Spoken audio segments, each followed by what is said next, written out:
The executioner tightened the ropes around the condemned man's ankles. He hung upside down, his blood rushing to his head. A crowd gathered, breathless and buzzing with dread. Then came the saw, two men gripping the handle. And slowly, with surgical slowness, they began to cut upward. This was no ordinary death. It was called saw torture, and it was designed to break the soul as much as the body. The goal wasn't to kill quickly. It was to make death a prolonged, agonizing performance. And the more the victim screamed, the more satisfying it was to the crowd and the crown alike. Saw torture was used across medieval Europe, from Spain to the Ottoman Empire, but each region had its twist.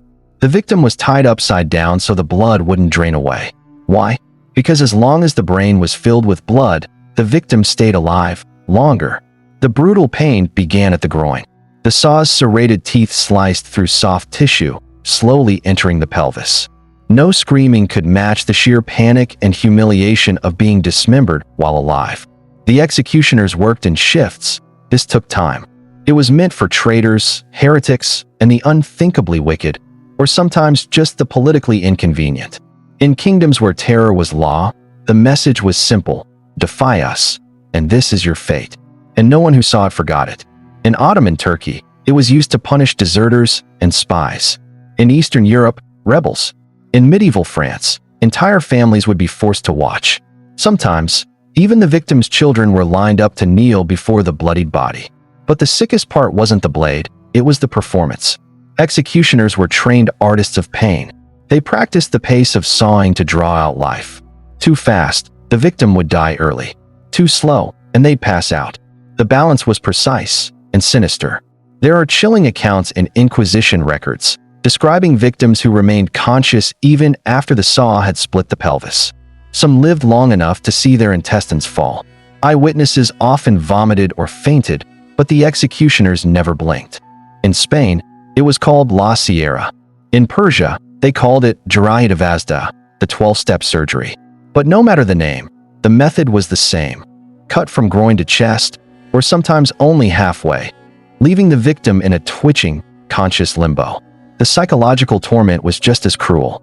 Many victims lost their minds before the saw touched them.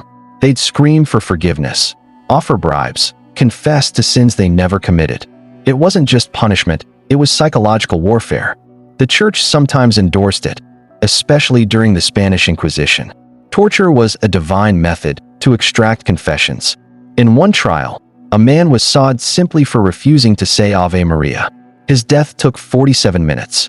But it wasn't just about pain. It was about control. Monarchs and inquisitors used the saw as a tool of fear, ensuring obedience. No peasant, soldier, or noble could sleep peacefully knowing that one wrong word could lead to the saw. And so, for centuries, the sound of a saw moving through flesh wasn't just an execution. It was a warning to everyone still breathing. And the image of a man, upside down, slowly sliced open, stayed carved into the minds of those who watched forever. Executioners were feared and needed. In many towns, they lived outside the walls, shunned by clergy and peasants. But during a public torture, they were celebrities. The crowd roared for them. Some had fan followings. They wore black hoods, not to hide, but to perform. The saw was their masterpiece. A blade, yes, but also a stage. They learned how to pause just long enough for a gasp, how to drag the teeth through skin at the perfect pace, how to keep the victim conscious, screaming, and entertaining. They were part surgeon, part butcher, part actor. Some executioners kept journals, sickening records of how long it took each man to die. One French torturer bragged he could keep a victim alive for 18 minutes while sawing through the spine. But not all were monsters. Some were former soldiers, broken by war and forced into this life. Others inherited the job from their fathers. It paid well, better than a blacksmith. But the cost? Their humanity. Many became numb, or worse, began to enjoy it. They learned to read the crowd. When the crowd wanted blood, they gave blood. But when the crowd wanted theatrics, they played their part, mocking the victim, yelling to the heavens, sometimes even pausing to pray before resuming the saw. Some even wore special robes or had assistants dressed as death. They turned torture into morbid pageantry. The saw wasn't just a tool, it was a symbol, a message. The state doesn't just kill you, it unmakes you, piece by piece. In Nuremberg, an infamous executioner named Klaus kept trophies, bones, teeth, and even preserved tongues. He sawed 38 men in 7 years. His journal entry read, "God made me his hand. I only follow orders." But he rarely looked up during Mass. Some victims recognized the executioners, former neighbors, childhood friends. But pleading didn't help. Once the saw was ordered, it would be used. Slowly, ritualistically, executioners didn't break character because mercy wasn't in the script. There were rules, unspoken ones. Don't cut too high too fast. Don't pass out yourself. Never let the victim die before the pelvis. That was the spectacle. And if you failed, you could be punished, sometimes by the saw yourself. And yet, townspeople would bring gifts to their executioner. Meat, bread, ale, because as feared as he was, they knew he kept them safe. He punished the guilty. But deep down, everyone feared, one day, they'd be on the other end of the saw. Executioners were banned from churches, markets, even marriage in some cities. But when the time came to entertain the state with pain, they were gods in black hoods. And with every new victim, the saw sang a little louder. The saw was never just about death. It was a ritual of dehumanization, a way for rulers to remind the masses, your body, your soul, your screams, they belong to the state.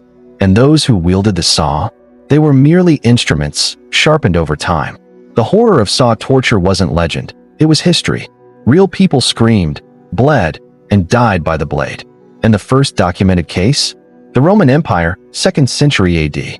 A Christian martyr named Simon of Persia was sawed alive for refusing to renounce his faith. Simon refused to bow to the sun god. So they dragged him to the plaza, tied his feet, and began. The saw entered at the groin and traveled upward. Witnesses say he never stopped whispering prayers, even as blood poured from his mouth. Centuries later in 14th century Hungary, a rebel leader named István Székely was captured and sentenced to saw torture. His crime? Organizing a peasant revolt. His punishment? Public dismemberment, with his family forced to attend. István's daughter screamed so loudly that guards beat her unconscious. His wife tried to throw herself on the blade. It didn't matter. The saw split him open in 7 minutes. One chronicler wrote, "They cut him until he split like firewood." In Spain, during the darkest years of the Inquisition, a priest named Father Luis Navarrete was accused of heresy after preaching mercy over punishment. His trial was secret. His sentence? The saw. His death? Kept off the books. He was executed at night, without witnesses, except for one scribe who defected years later.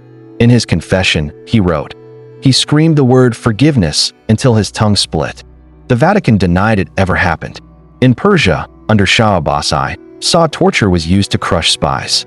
One infamous case was that of Rahim al-Talib, accused of leaking military secrets. His execution was a public spectacle, designed to silence an empire. Witnesses described it as methodical. The executioners changed saws mid-process to maintain sharpness.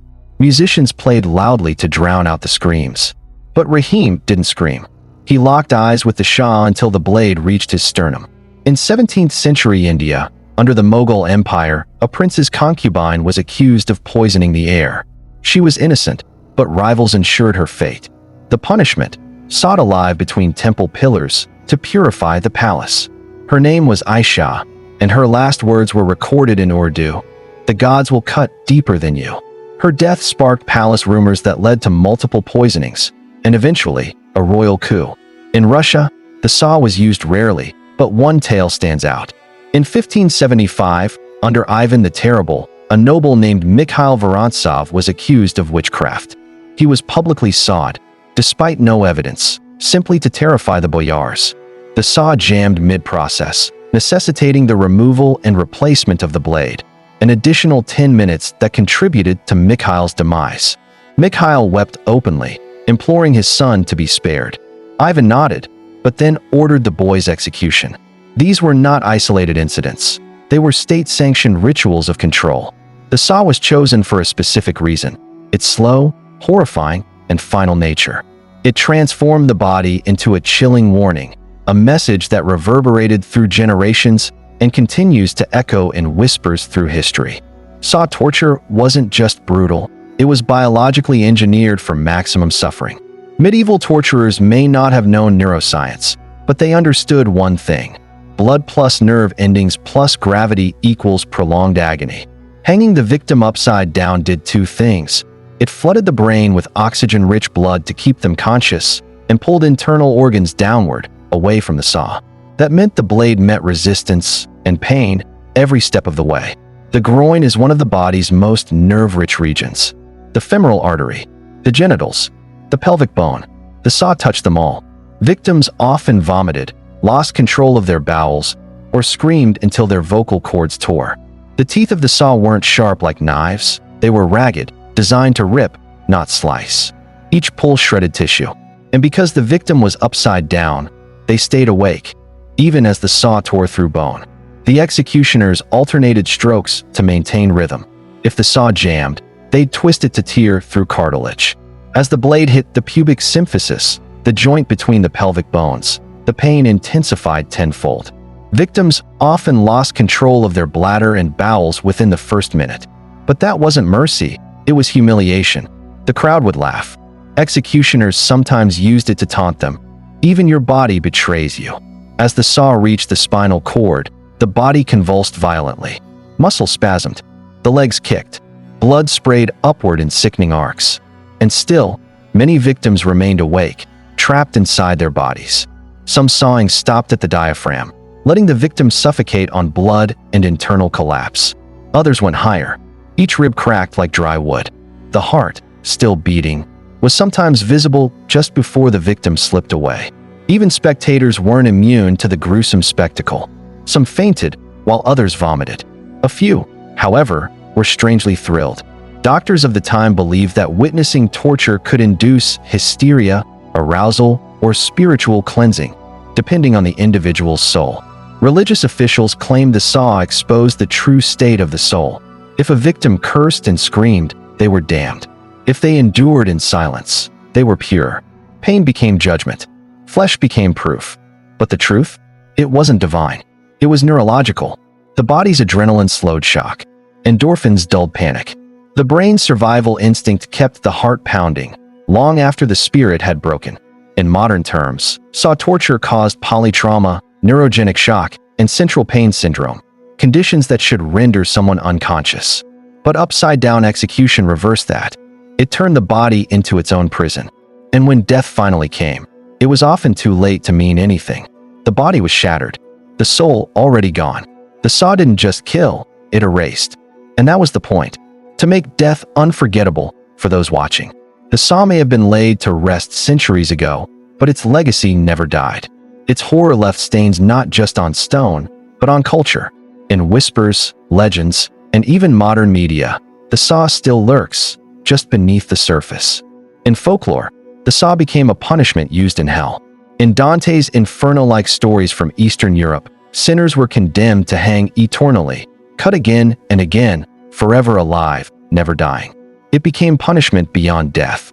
In art, painters like Goya and Bruegel depicted public executions with subtle saw symbolism: bones, woodcutters, inverted figures.